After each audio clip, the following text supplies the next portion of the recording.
All right. Getting cracking. Hope everyone has a notebook and pencils, pens, whatever you guys need to start drawing pictures. And here we go.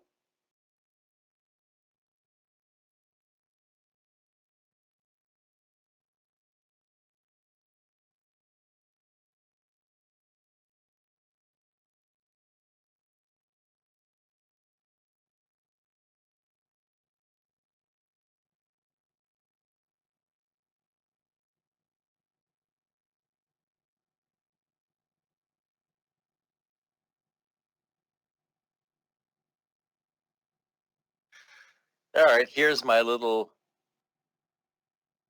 anatomical friend. We'll put a little leaf over here so we can't tell who this is. Okay, so here we go. So couple of rules. When we first learn to study anatomy about human beings and any other subject that you choose to view, one thing to understand is that when you're looking at the subject, this is going to be the left side, this is going to be the right side. Just like if I'm facing you right now, this is my left and this is my right. Okay? So that's basically what we're starting with. Now, we're going to start today with the head and work our way down. And so, here we go. That's the head. And let's first discuss in plain English what we have associated with the head. Well, inside the head, we have the skull and the brain. We have eyes. We have the nose. We have the mouth. We've got the ears. Okay? Teeth, and I'll throw in the tongue. Did I miss anything important? Skull, brain, eyes, nose, mouth, ears, teeth, tongue. That's pretty good, right? I think so. That's enough. All right. Now, as you recall, I mentioned to you that we don't necessarily have plain English for us to work with. So these words are not going to do for us as far as medical terminology is concerned. So right now, I'm going to give you the medical terms from either Latin or Greek, which mean these words. Okay, now, first and foremost, the head, medical term for head is cephalo. Now, watch this. This is important. There's a slash and an O on the end. Slash and an O simply represents a combining vowel. Combining vowel. It's not really part of the word, but the medical term cephal just doesn't sound good, so we call it cephalo. And that's how you know we're dealing with a root. That's the root word. So the head is cephalo or cephalo, depending on the circumstance. Skull. Medical term for skull is cranio.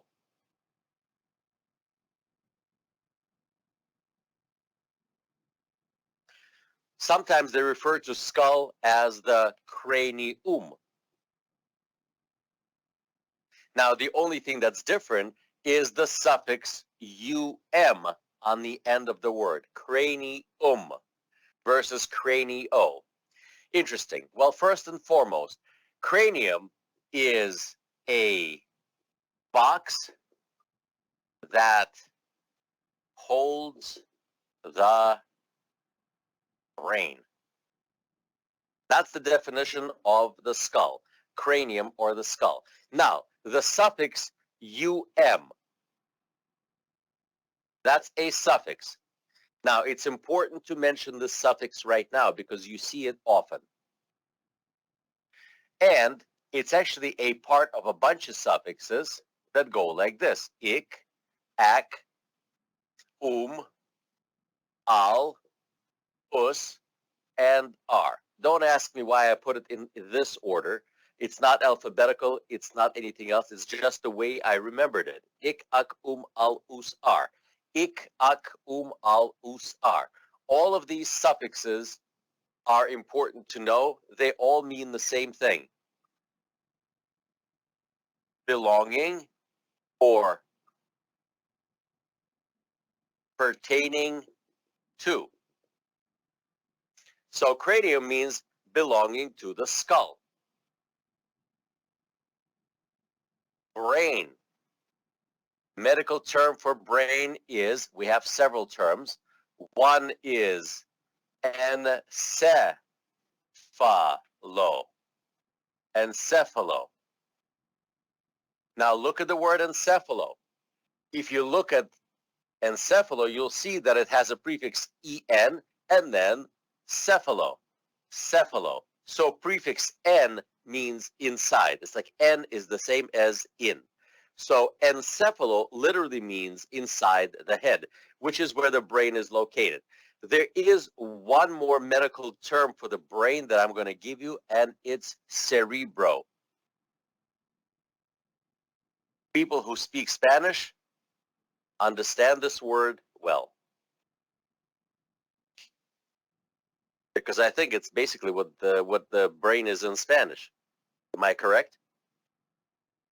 It's like cerebro. Yes? Yes. Okay. Okay, good. Eyes. Eyes. Eyes have several medical terms. Okay? Several medical terms. If you go see an eye doctor, you are going to see an ophthalmologist. So, medical term for eyes, there are two terms. One of them is ophthalmo. Ophthalmo. Now, I used a medical term, ophthalmologist. By the way, again, these suffixes that I'm just erasing, they are important. So make sure you get them into your notebooks. If you didn't get them right now, make sure you put them in when you review the video. Okay? So I use the term ophthalmologist. Or another similar word is ophthalmology. Okay, so these words are made up of two different word parts. Ophthalmo, we know, is eyes. Now we have a suffix ology. Well, suffix ology, right, has a Y on the end. So we know that Y means a procedure, okay? So this suffix is kind of multi-layered, but what it means of, and that's the way to remember it, is study of. It's a process of learning something.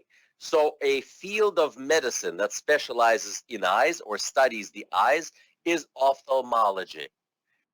The person, when you see an GIST on the end, right, that will be the actual doctor. The doctor, or a doctor, whatever the case may be. Okay, so this is the difference. Now, there is one more medical term that means eyes, which is actually several, okay? Opto and opti. Same thing, opto, opti, okay? These two words, opto and opti, literally mean lens. So when you need glasses, who do you go see? You go see an optometrist.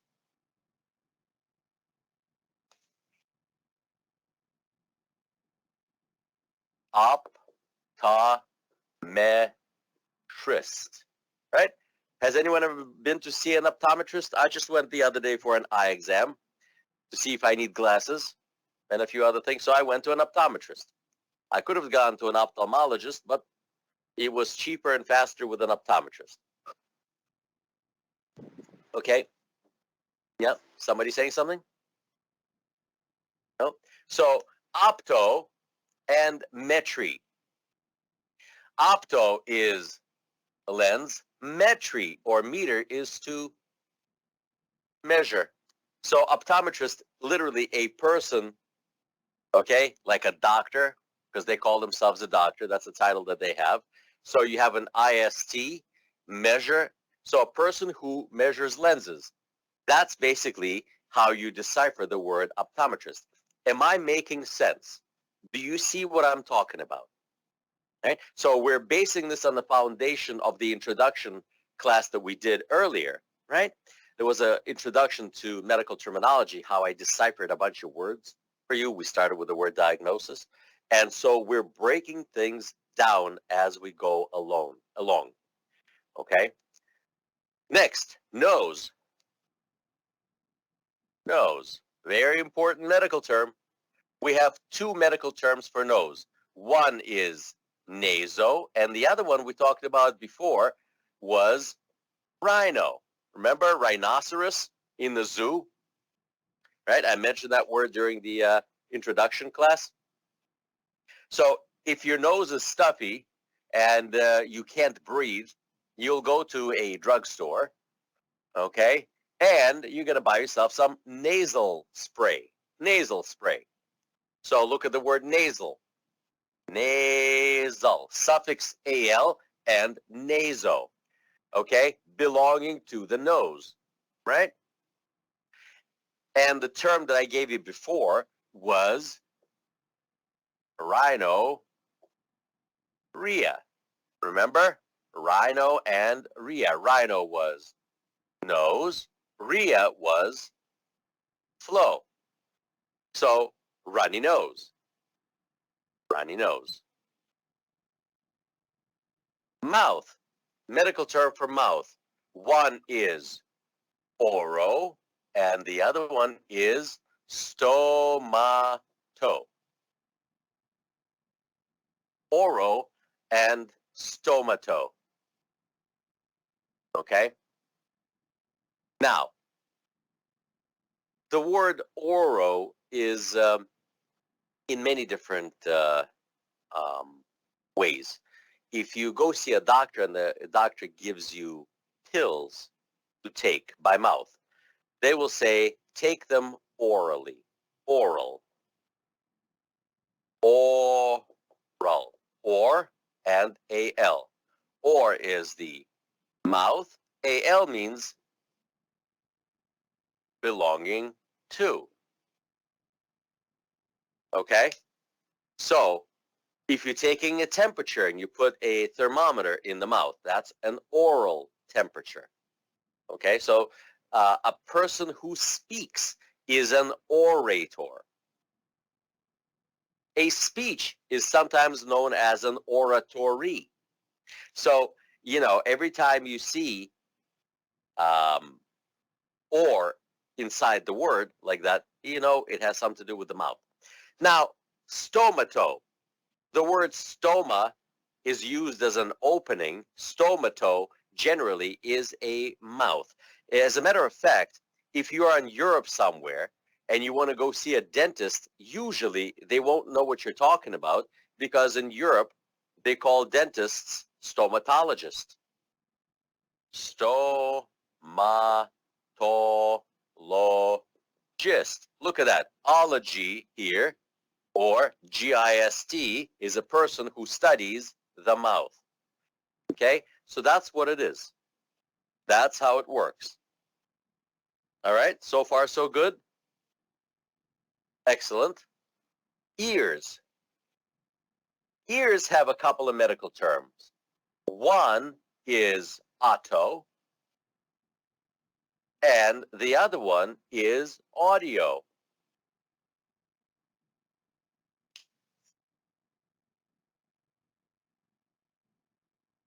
Anyone who's had little kids or anyone who has ever had an earache and went to the doctor received this diagnosis.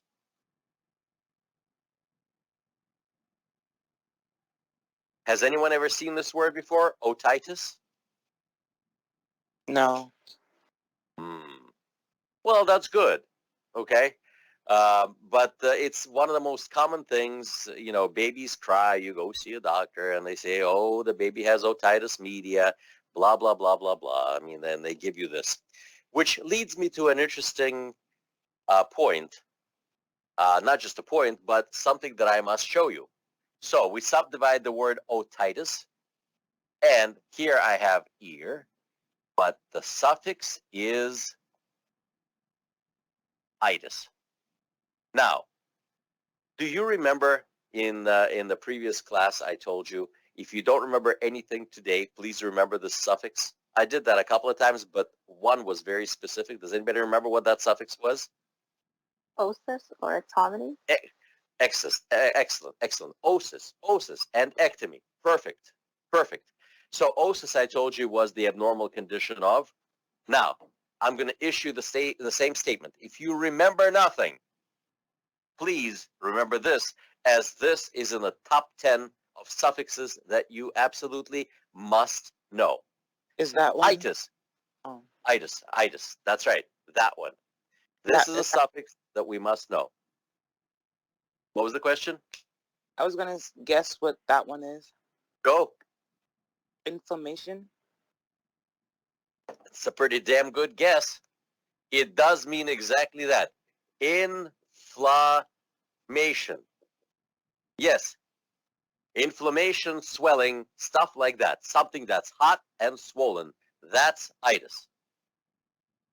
Appendicitis, tonsillitis, otitis, rhinitis, encephalitis. How's that? All these things are inflammations. You can put anything, like for example, on Monday morning after a wonderful weekend, I have what they call workitis. Okay, I don't want to go to work. I have this medical condition called workitis. All right, this is a joke, but nonetheless. Who's ever heard of laryngitis? Bronchitis. Cystitis. We have all sorts of itises out there, okay? If it's not itis, it's osis. So both itis and osis probably make out about 40% of all diseases out there. It's either abnormal or it's inflamed, okay? Between those two, 40% of diseases have that suffix. I could be wrong on this one, but I promise you it's a pretty high number, okay? Now, teeth. Oh, teeth is dento or donto. Dento or donto. You could go to a dentist or an orthodontist, okay?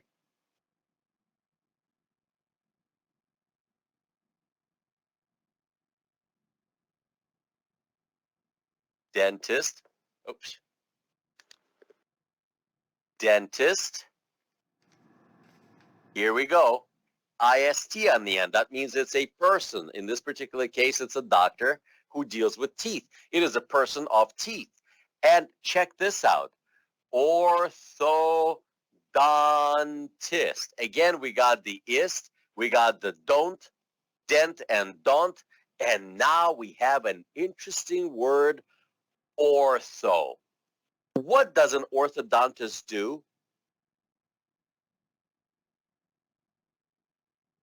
Has anyone ever seen an orthodontist? Have you taken your kids to an orthodontist? I have. Each time I went, I left between $5,000 and $7,000 there. So what do the orthodontists do? And Braces. what the heck is ortho? Oh, braces. So does this word mean braces? No, it doesn't. What do braces do? It helps get your teeth aligned, like straight. Nice. So the word ortho literally means Straight. A person of straight teeth. Isn't that something? You know, I used to have this fantastic mechanic. He's still alive, but he doesn't practice mechanics anymore. Not only was he inexpensive, but he was also just so much fun to be around in his shop. I used to go hang out with him over there. And he was from Greece. And every time I would bring him another hunk of garbage that I used to drive to fix, he would be under my car swearing in Greek. And one day, I actually recognized what he was saying. I said, his name was Petros Archagilidis. And I said, Petros, did you just say this, this, and that? And he looked at me and says, Stevie, I did not know you spoke Greek. I said, Petros, to you it's Greek. To me, it's all medical. So you can just imagine what he was saying as part of the previous class that I told you about some of the other unpleasant words that were spoken. One of those words he was using. So, you know, you get to find out who's talking about what in different languages. So, we also have a medical profession that you're going to be dealing with a lot. It's called orthopedics. Sometimes it's spelled this way. Ortho, the same thing. It means the same thing. Orthopedics and orthopedics. Pronunciation is the same. So, what is orthopedics? Who is an orthopedic doctor? Who is an orthopedist? And what does this word mean? Well, we know that ortho means straight. PD means feet. PD or podo, okay, these things, but not pedo, because pedo means children.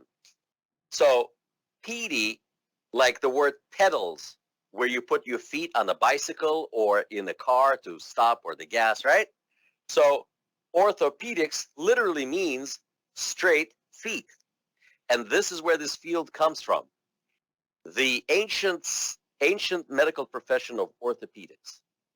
It's ancient. It's one of the first branches of medicine. And you know how we know this? It's an interesting thing.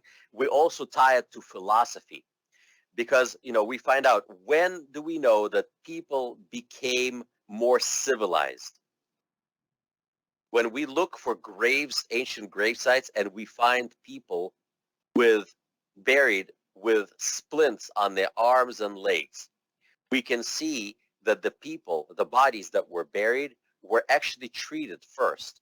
They tried to fix broken bones. They tried to mend a broken body.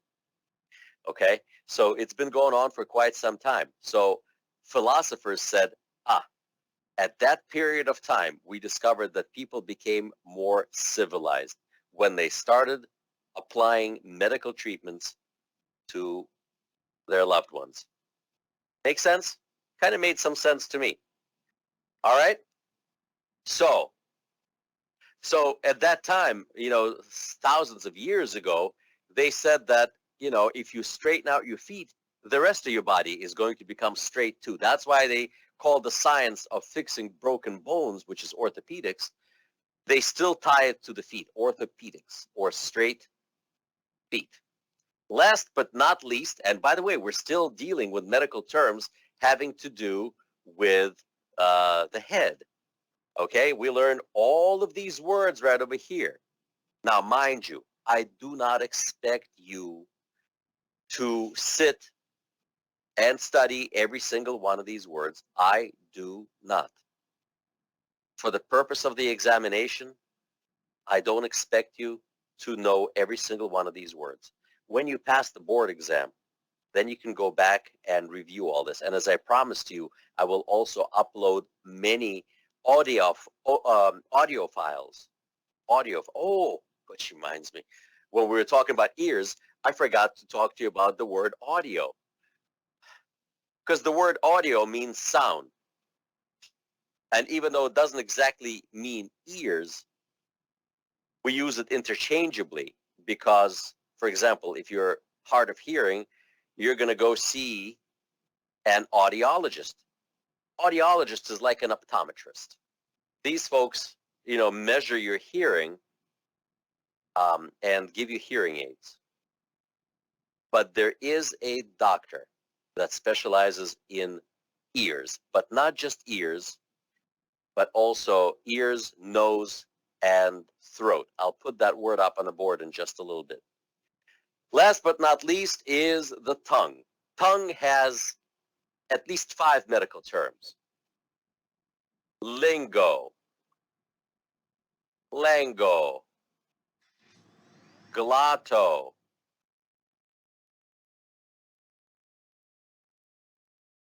glosso, and gluto. There's probably more. Lango. The word language comes from this medical term. Linguistics, study of languages. Glotto, glosso, and gluto. For example, deglutition is a word that means swallowing. Okay, you can't swallow without your tongue. So tongue is a pretty popular subject matter in healthcare. Let me mention something that follows the head, and that would be the neck. So there is the head and there is the neck. There's a few medical terms that we need to know about the neck because of the structures that belong to it. And that would be neck. Neck is of a particular interest for us because of the medical term that's associated with the neck. Medical term for neck is, ready for this? Cervix, also known as cervico.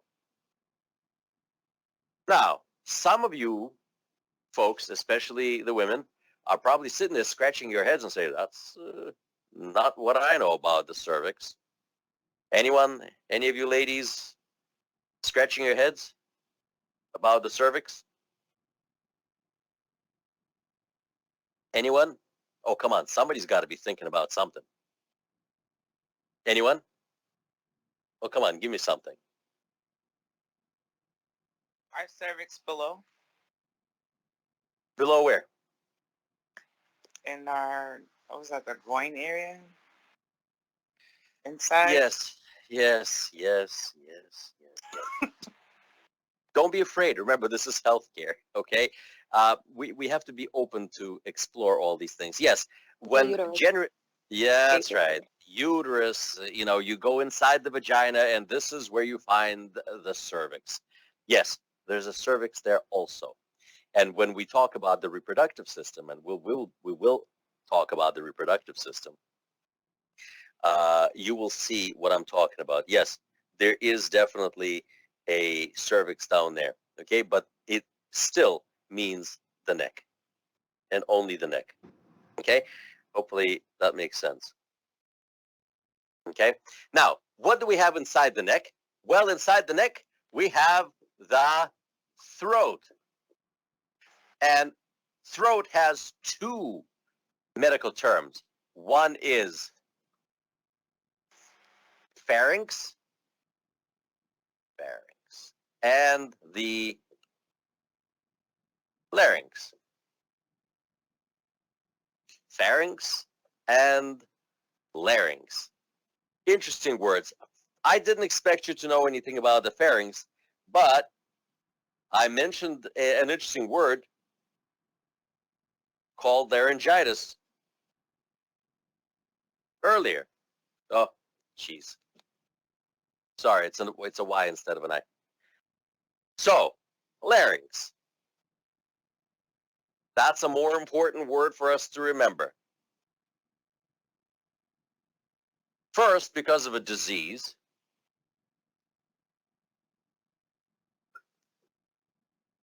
Laryngitis.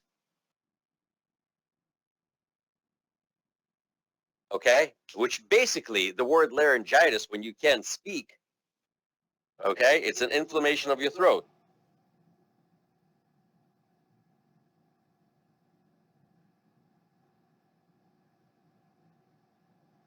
But more important to us is this word right over here. Let me get rid of the cervix and put this word up on the board.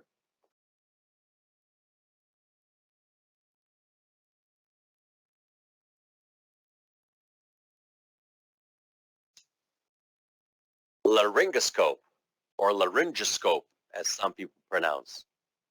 Laryngoscope, laryngoscope, interesting thing.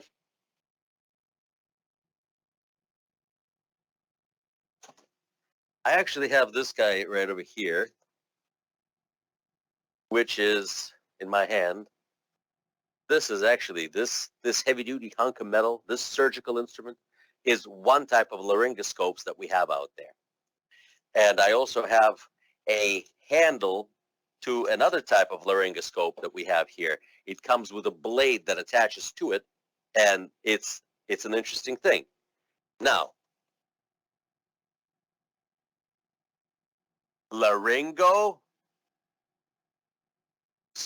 and suffix E. Remember what I told you about a suffix E on the end? That means an instrument. The word scope means to see, and laryngo means throat.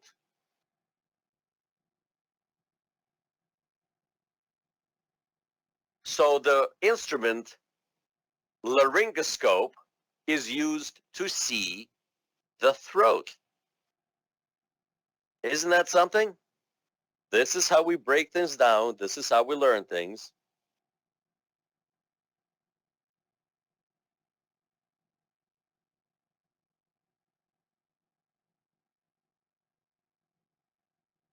Does this make sense? Are we okay? Yes, thank you. Excellent. Now, let's check out another structure inside the neck before we go to the throat, before we go to the chest. Okay? How about this word right over here? Esophagus. It is just another structure that's inside the throat, inside the neck. Esophagus. Esophagus is another word for what we call the food pipe.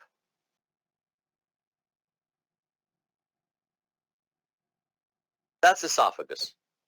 What a peculiar word. But you may have recognized already suffix us on the end of the word, which is one of those suffixes that I told you that means pertaining to. Now, esophagus, it's an interesting word. It's actually related to this word right over here. Huh? Sarcophagus. What?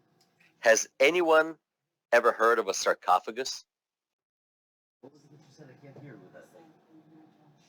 Oh, come on. I'm making stuff. Haven't you ever watched a single movie about mummies in Egypt?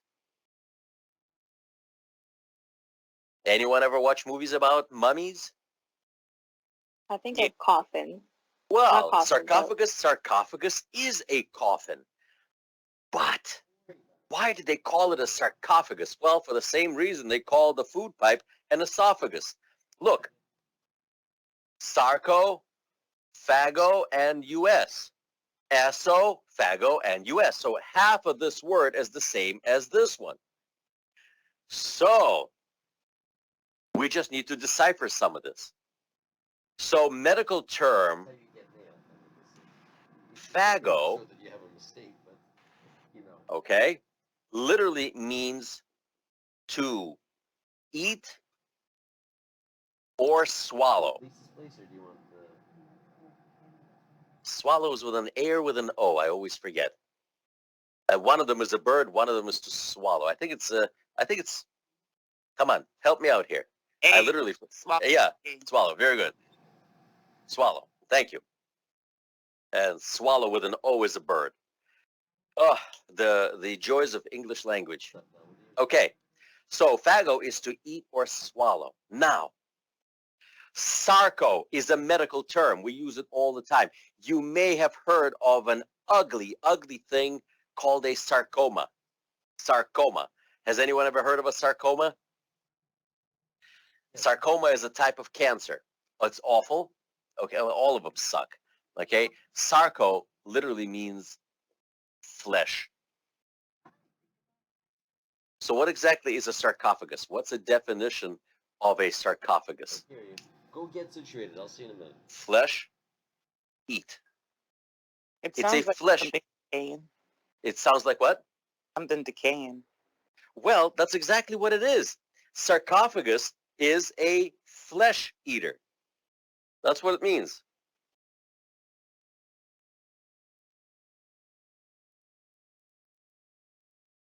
Okay, that's a coffin. You put a body in there, and then that body decays inside that coffin, and it disappears.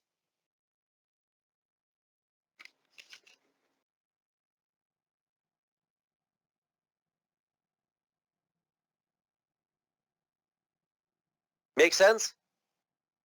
Now, esophagus, prefix eso means into. So esophagus, the food pipe, literally means to eat into, to swallow into. And then the question becomes, swallow into what? Well, when we learn about the digestive system, you will see what the esophagus or the food pipe swallows or eats into. Okay? Folks, this is the magnificence of medical terminology. This is where it's at. This is how it all happens. This is where these medical terms come from. Now, check out this amazing medical term.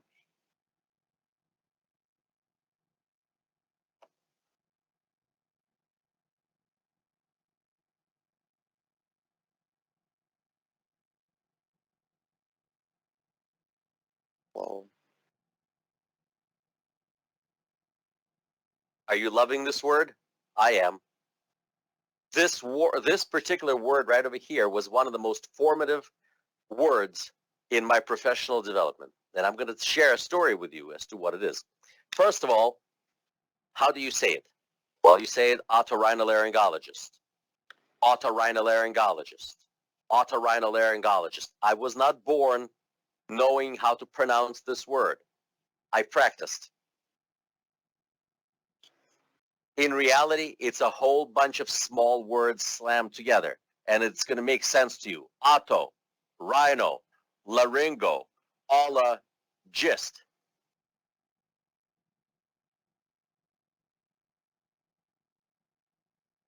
Otto, rhino, laryngo, ologist. Saying it bit by bit. Otto, rhino, laryngo, ologist.